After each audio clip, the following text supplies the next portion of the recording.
Imam Ghazali lalu beliau mengatakan, saya pun tertarik mencari kebenaran dalam ilmu kebatinan. Jadi Imam Ghazali pernah belajar ilmu kebatinan. Kebatinan ini ada yang seperti tadi, ya, ujung-ujungnya dia menjadi Tuhan, ya. Tapi ada juga yang ilmu yang disebut ilmu hikmah. Di tanah Jawa disebut ilmu hikmah, bukan hikmah kalam. Ini hikmah, baca ini zikir 1000 kamu dapat ini, baca sekian kali kamu dapat faedah ini. Imam Ghazali bahkan belajar cabangnya disebut ilmu rajah, menulis jimat. Dia tulis jimat, maka ada namanya rajah angka 15. Jika ditulis pada perut atau pahanya perempuan yang sedang hamil dan mau melahirkan, tidak lahir-lahir, akan mudah lahirnya. Itu ilmu rajah. Imam Ghazali pun belajar ini. Maka di kitab-kitab di pondok dulu kita ada satu kitab judulnya Al-Awfaq. Al-Awfaq dari kata wifq, muwafaqah. Dia tulis rajah agar sesuai angkanya, kualitasnya, jamnya, waktunya, pukul berapa. Dulu dia kira itulah ilmu yang hak, itulah ilmu tasawuf. Dia kira baca sekian kali dapat ini, baca aurat 1000 kali dapat kekuatan ini. Dia kira itulah ilmu tasawuf. Dan saya banyaklah bertemu para ikhwan, dia berhenti di sini. Karena dalam bab ini seseorang akan diberi Allah khariqul adah. Apa arti khariqul adah? Kesaktian, keramat-keramat kecil, tahan api, tahan ditusuk, dibacok, ya? Ada. Kita azan, kita dengarkan azan dulu. Tadi sampai di mana? Ilmu kebatinan, batiniyah. Masih ingat beberapa bulan lalu di negeri kami ramailah pesulap merah bertengkar dengan Gus Samsuddin, masih ingat?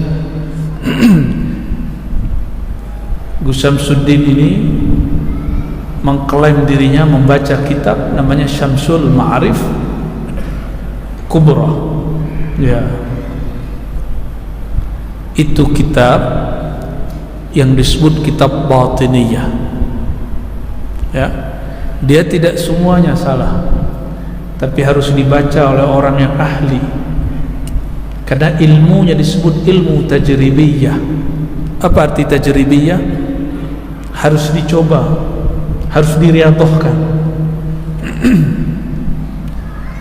Namun mereka kurang dalam zauq, hanya memperhatikan angka dan percobaan, tes lagi, tajribah lagi, dibaca lagi, begitu terus. Ilmu ini juga ada di pihak ilmu falsafah, disebut kedokteran terapan, falsafah terapan, kimia terapan. Tapi kita tidak bicarakan itu, kita bicarakan kebatinan, ya.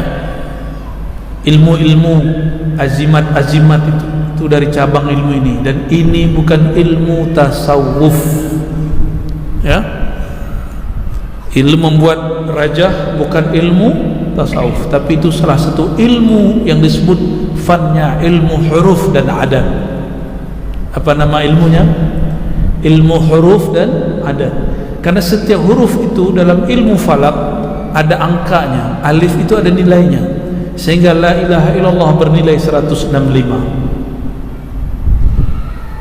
Karena lam, alif, alif, lam, ha digabungkan semuanya, alif, lam, lam, ha, maka bertemulah jumlahnya berapa? 165.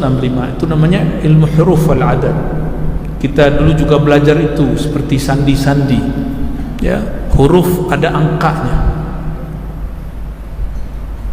Tapi ingat, itu bukan ilmu tasawuf. Namun sebagai sebuah ilmu yang murni, ilmu huruf dan adat bagian dari ilmu yang Allah turunkan juga. Cuma sayang beberapa orang mensalahgunakan ilmu ini. Akhirnya ilmu huruf dan adat ini bukan dijadikan untuk aurat, tapi dijadikan hanya untuk untuk ilmu sihir, untuk ilmu ya sebatas itulah, penglaris, tahu, untuk mahabbah ya, ada yang dapat itu, pengasihan ya, hanya sebatas itu. Dan sekali lagi kita katakan ini bukan ilmu tasawuf. Imam Ghazali dulu mengira itulah tasawuf. Di bagian ilmu inilah banyak terjadi orang begini, karena di saat dia aurat muncullah arwah-arwah, muncullah energi-energi, jin ini jin itu, dia mengaku dia fulan, dia fulan.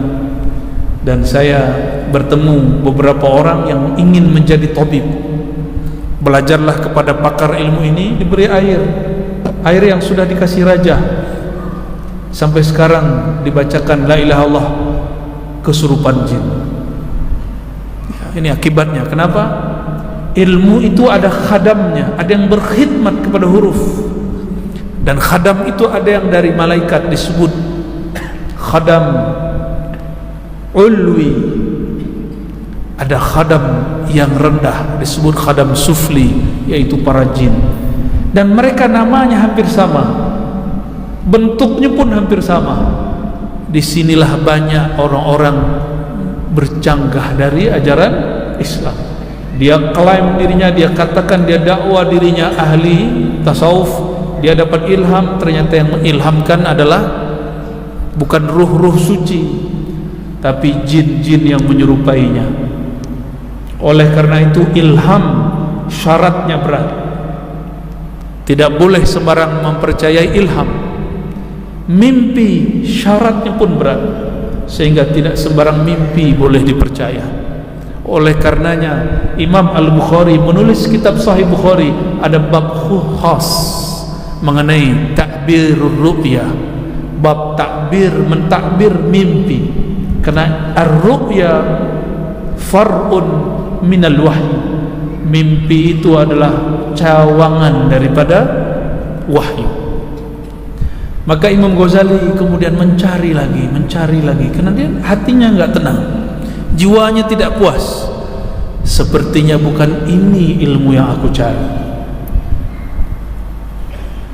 Maka dia bertemulah seorang syekh bernama Abu Ali Al-Farmadi. Abu Ali Al-Farmadi ini imam, dari ujung rambut sampai ujung kakinya, ujung ubun-ubun sampai ujung kakinya, ilmu ma'rifat asma'ul husna, al-asma'ul husna. Kalau dia berkalam, kalamnya berisi ma'rifat. Abu Ali Al-Farmadi. Abu Ali Al-Farmadi ini murid daripada pengarang penulis kitab Ar-Risalah Al-Qushairiyah. Pernah dengar? Saya beberapa tahun lalu sering bahas ini di kajian-kajian masjid. Imam Al-Qushairi mentalqin dia zikir, mengajar dia zikir. Abu Ali Al-Farmadi, guru Bukhari, guru Imam Ghazali. Tapi Abu Ali Al-Farmadi lebih laju, lebih cepat dia naik rohaninya daripada kawan-kawan yang lain. Setiap kali dia bertanya apa yang terjadi pada dirinya kepada Al-Imam Al-Qushairi, Imam Qushairi tidak jawab. Lalu Imam Qushairi mengatakan, kalau engkau ingin jawabannya, carilah kawanku, namanya Abul Hasan Al-Kharqani ya. Maka dia berangkatlah ke Abul Hasan Al-Kharqani. Semua yang dia rasakan, getaran kolbunya, cahaya yang dia lihat, ilham yang dia dapat, Al-Kharqani kata, ini syaitan, ini dari Allah, ini dari Rasulullah, ini dari malaikat, ini dari dirimu, ini dari nafsumu. Semua dijelaskan. Lalu dihantarkan ke babul ilm. Akhirnya beliau menjadi wali Allah Al-Kabir, wali kutub kabir. Inilah gurunya Imam Ghazali. Imam Ghazali sudah alim pun masih berguru. Tapi aneh kawan kita baru magister ya, baru sarjana tingkat 1, baru PhD, sudah tidak mau bermursyid. Imam Ghazali semua muridnya adalah orang-orang yang ilmunya hari ini di atas PhD. Satu majlis yang hadir cuma boleh orang yang lolos diuji, sekitar 300 orang lebih kurang. Tidak boleh sembarang orang masuk ke majlis Imam Ghazali. Hanya 300 orang, dan itu orang-orang alim dari semua penjuru negeri. Tapi beliau pun kemudian mengambil guru jadi mursyidnya kembali. Maka kita malu kepada Imam Ghazali. Kita mesti punya guru lagi, karena di atas langit selalu ada langit. Di atas orang alim pasti ada orang alim. Apa kata beliau? Inilah ringkasannya. Jadi kitab yang panjang itu saya ringkas paling ujung. Beliau mengatakan, lalu aku masuk kepada jalan sufiyah, turuqus sufiyah, jalan-jalan para sufi. Saya bacakan teksnya sedikit. Thumma inni lama faraghtu min hadhihi al-ulum aqbaltu bihimmati ala tariqis sufiyah. Setelah aku melewati ilmu filsafat, materialism, ilmu kalam, ilmu fikih, ilmu semua ilmu sampai ilmu kebatinan, dia menjadi orang sakti. Aku kemudian cenderung kepada ilmu yang baru, yaitu ilmu sufiyah. Wa alimtu anna tariqatahum innama tatimmu bi'ilmin wa amalin. Aku sadarlah bahwa ilmu para sufi hanya sempurna dengan dua rukun. Rukun pertama ilmu, dan yang kedua amal. Maka kalau ada orang bertasawuf tidak ada amalnya, tidak ada syariatnya, kita curigai dia ini bukan sufi tapi mudda'i at-tasawuf. Ya. Di sini hati-hati. Maka sufi al-jami' bain al-zahir wal batin, bain al-syari'ah wal tariqah, bain al-ilmi wal amal. Jadi sufi itu menggabungkan zahir, batin, ilmu dan amal. Dia tidak hanya berkalam tentang Allah, tapi dia juga kemudian berubudiyah kepada Allah Subhanahu wa taala. Dulu di negeri kita ini, di Nusantara ini semuanya sama. Muncullah di negeri Aceh sana dulu kelompok namanya Wujudiyah. Dia berbicara tentang Tuhan, tentang Allah, tapi dia tidak lagi bersyariat. Apa kata dia? Wujuduna wujudullah, wujud kami hakikatnya wujud Allah. Maka mereka tidak lagi sembahyang, tidak lagi zakat, tidak lagi haji umrah. Kenapa? Haji umrah, haji saja di dalam kalbumu, berputarlah mengelilingi jiwamu. Dulu seperti itu. Ada. Ini yang dibantah oleh pengikut-pengikut Imam Ghazali yang ada di negeri ini. Maka muncullah para masyayikh, muncullah para ulama. Di tanah Banjar ada Datuk Kelampayan, dia tulis kitab khusus untuk mengkritisi, meluruskan kesalahan orang memahami tasawuf. Ini diambil dari kalam Imam Ghazali, innama tatimmu bi'ilmin wa amalin. Tasawuf itu mesti ada ilmunya, mesti ada amalnya. Orang beramal tanpa ada ilmu beban. Datang kepada mursyid, apa kata mursyid? Amalkan ini 5.000, tapi tidak ada ilmunya. Maka dia mikir, waduh, ini beban apa lagi nih? Ya, beban hidup sudah banyak, beban pekerjaan sudah banyak, masa tambah lagi beban dari guru? Ya. Datang ke mursyid, suruh kamu amalkan salawat ini 7.000 sehari, pingsan dia. Ya. Tapi jika dia diberikan ilmu, kenapa zikir 1.000, 2.000, 5.000? Dia akan sadar dan faham. Apakah kita adil kepada diri? Bekerja dari pagi sampai petang. Alasannya apa? Ingin mendapatkan ringgit. Sahih? Ya. Bagaimana mungkin ingin mendapatkan ringgit langit, dolar langit, jika kita tidak rajin mengetuk nama Allah di dalam kalbu minimal 1 jam sehari? 1 jam sehari cukup. 60 menit sehari sebut nama Allah setiap hari. Apabila kita istiqomah bekerja untuk membangun rumah di dunia yang berakal kita tinggalkan juga, untuk menafkahi istri yang nanti mungkin dia duluan wafat atau kita yang duluan meninggal. Kenapa kita tidak adil lalu kemudian menabung nama Allah di dalam kalbu untuk membangun rumah di akhirat? Nabi mengatakan satu subhanallah bihamdi subhanallahil azim itu satu pohon di surga, satu pokok di surga. Kenapa orang tidak amalkan ini? Berangkat, bekerja, pulang, bacalah itu subhanallah bihamdi subhanallahil azim. Imam Ghazali sampai kepada sadaran ini. karena dia pun punya murid, muridnya hanya kagum kepada ilmunya. Ketika dia salah, muridnya kemudian kritik dia. Dan ini tidak terjadi di kalangan sufi. Sufi itu mereka beradab, mereka tidak meyakini gurunya sebagai nabi. Maka jika guru salah, bagi dia maklum, karena guru bukanlah nabi yang maksum, yang tidak berdosa, tidak pernah salah. Itu siapa? Nabi. Para anbiya, kalau mursyid boleh salah? Boleh. Ada mungkin mursyid terjebak maksiat? Mungkin. Tidak memperlakukan mursyid seperti orang-orang yang selevel malaikat. Sungguh aneh ada murid mengatakan, oh, dia kan orang tarekat, dia sufi, kenapa dia melakukan ini? Dia lupa mereka masih manusia. Nah, kata Imam Ghazali, wa kana hasilu ulumihim qat'a uqubatin nafs. Puncak buah daripada ilmu tasawuf itu ada 3. Pertama, memutus uqubatin nafs, efek-efek bahaya yang ditimbulkan oleh jiwa.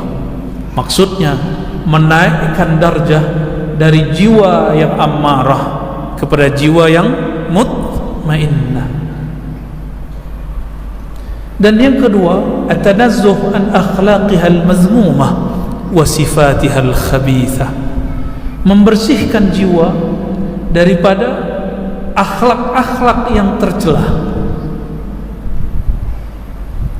wa sifatiha al-khabithah, dan karakter dasar jiwa yang sangat keji. Dalam riwayat yang disebutkan ulama-ulama kita, ini riwayat Israiliyat, tapi maknanya sahih, sesuai dengan makna tentang ayat yang menyebutkan an-nafs al-ammarah bis-su. Allah berkalam kepada jiwa, wahai jiwa, wahai nafs, aqbil, aqbil. Kata nafs, man anta, siapa kamu, suruh-suruh aku. Allah kalam kepada jiwa, jiwa jawabnya apa? Man anta, siapa kamu, suruh-suruh aku. Lalu Allah suruh lagi, aqbil. Dia mesti jawab, kamu siapa? Saya siapa? Kamu suruh-suruh. Akhirnya Allah yang menciptakan jiwa, Allah puasakan dia sekian lama. Setelah jiwa ini lapar, baru dia datang kepada Allah dan mengatakan, ya Allah, anta Rabbi wa ana abduka. Maka cara untuk menundukkan jiwa, caranya adalah mempuasakannya. Puasakan lisan dari kalam, puasakan mata dari memandang yang haram, bahkan yang mubah. Puasakan telinga dari mendengarkan yang syubhat, apalagi yang haram. Tapi hari ini ustaz pun hobi bergunjing, menggunjingkan sesama ustaz. Ya, ini dosa-dosa kita ini, Tuan Guru. Para syekh pun hobi mencari kesalahan syekh yang lain.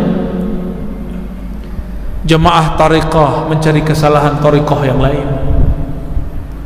Aswaja mencari-cari kesalahan kelompok yang lain. Sampai kapan ini akan berlaku? Ini ciri-ciri orang yang gagal bertasawuf, gagal beragama, ilmunya untuk mencari kesalahan orang. Terbersit sekali ingin mencari kesalahan orang, berarti kita gagal bertuhan. Nafsnya nafs lawamah, nafsnya nafs ammarah, ya, yang ta'mur bisu, mengajak kepada yang buruk. Dan ini tidak mungkin, kata Imam Ghazali di kitab yang lain, kecuali dibimbing, dididik, dibina oleh seorang mursyid yang wasil ilallah. Tidak mungkin. Semursyid ini dulu pernah juga dibimbing oleh gurunya, gurunya dibimbing oleh gurunya, gurunya bersambung kepada para sahabat dan Nabi Muhammad sallallahu alaihi wasallam. Imam Ghazali sudah hafal ribuan hadis, mengerti istidlal kitab dan sunnah, memahami qawaid fiqhiyah dan usul fiqih, mampu menafsir, mengerti mana aliran-aliran yang bercanggah dari Islam, mana yang tidak. Tapi dia mengatakan di akhir kitab ini, saya pun belajar karena ingin hubbul jah, cinta kepada tuah, ingin disebut orang alim, alim allamah, maka dia sudah dapat gelar itu Hujjatul Islam. Apa makna Hujjatul Islam? Siapapun yang mendebat Imam Ghazali pasti kalah, pasti kalah. Maka Imam Ghazali ini disebut Nabi Musanya umat Islam, Nabi Musanya umat Islam. Apapun dia debat, maka dia tulis kitab Ihya untuk para ulama. Jadi sebenarnya kitab Ihya itu berat dikaji, karena beliau hadiahkan untuk para santri dan para ulama. Tapi kemudian ada ringkasannya, Mukhtasar Ihya, ini bolehlah untuk orang awam. Tapi yang tebal itu 4 jilid itu untuk para ulama. Ya. Tapi ulama pun salah faham, akhirnya kritik dia lagi. Ghazali hadisnya palsu. Berarti dia tidak mendapatkan faedah dari Imam Ghazali. Dan yang terakhir kata beliau, puncak dari bertasawuf, yatawassal biha ila takhliyatil qalbi an ghairillah wa tahliyatihi bi dzikrillah. Puncak tasawuf itu ketika kalbunya kosong dari selain Allah, wa tahliyatihi bi dzikrillah, lalu menghiasinya dengan nama-nama Allah. Inilah yang disebut sufi. Idzan man hum sufi? As-sufi man khala an qalbihi ma siwa Allah. Orang yang di kalbunya sudah tidak ada lagi kecuali nama Allah. Wa man ishtaghala bi dzikrillah, orang yang kalbunya sibuk menyebut nama Allah.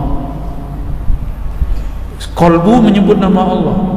Coba sebut nama Allah dalam hati, terdengar tak? Baca Allah dalam hati, lisan tidak baca. Nah, itu disebut zikir qalbi. Imam Ghazali mendapatkan kalam ini dari kalam Imam Abu Ali Al-Farmadi. Abu Ali Al-Farmadi katakan kepada Imam Ghazali, wahai Ghazali, Abu Hamid Muhammad bin Muhammad, pejamkan matamu, kunci mulut dan lidahmu, bacalah nama Allah dengan kalbumu. Baru dia lakukan. Nah, ambil ilmu ini kepada para mursyid kita, ya. Di Malaka banyak mursyid, silakan ambil ilmu, disebut talqin. Dalam kitab Sirrul Asrar, Syekh Abdul Qadir Jilani mengatakan, rasa dahsyatnya zikir ini tidak diperoleh kecuali dengan talqin dari ahlinya. Karena ahlinya ini kalbunya bersambung kepada kalbu Rasulullah SAW. Kalbu yang berzikir mutlak hanya kalbu Rasulullah SAW. Dan Rasulullah menumpahkan ini kepada para sahabat yang masyhur, Sayyidina Abu Bakar dan Sayyidina Ali. Maka hampir semua jalur-jalur tasawuf hari ini bercabang daripada Sayyidina Abu Bakar. Inilah tariqat Naqsyabandiyah, Al-Khalidiyah. Lalu yang kedua Sayyidina Ali. Hampir semua tariqah lewat Sayyidina Ali kecuali Naqsyabandiyah. Dia punya 2 jalan, jalan Siddiqiyah Abu Bakar Siddiq, jalan Alawiyah Sayyidina Ali. Maka bersanad kepada Sayyidina Ali bukanlah Syiah, ya.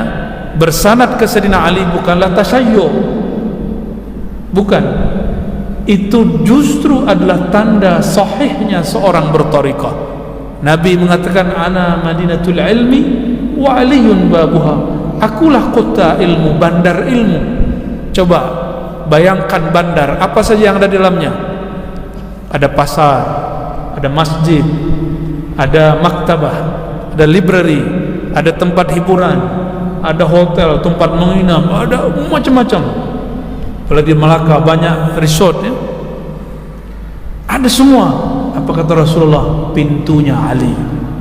Hadis ini sahih. Tapi orang yang disebut kelompok Nasibiyah, apa nama kelompoknya? Nasibiyah, pembenci keluarga Nabi. Mereka mengatakan hadis ini palsu. Ini ciri-ciri kelompok Nasibiyah. Kelompok ini lawan dari Rafidah, yang di tengah-tengah Ahlus Sunnah wal Jamaah. Tidak Nasibiyah, tidak Rafidiyah. Semoga Allah terima akidah kita semua.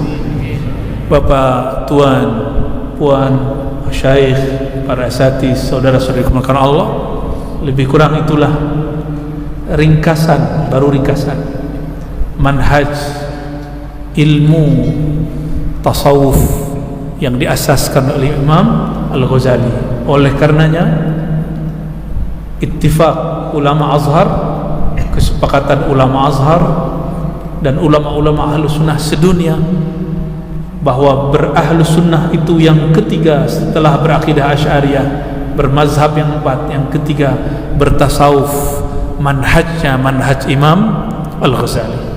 Ya. Penciriannya apa? Dia bersanad kepada Rasulullah sallallahu alaihi wasallam, tidak melanggar syariat. Ya. Semoga Allah membuka hati kita semua untuk menampung ilmu akidahnya, ilmu fikihnya dan juga ilmu tasawufnya. Amin ya rabbal alamin.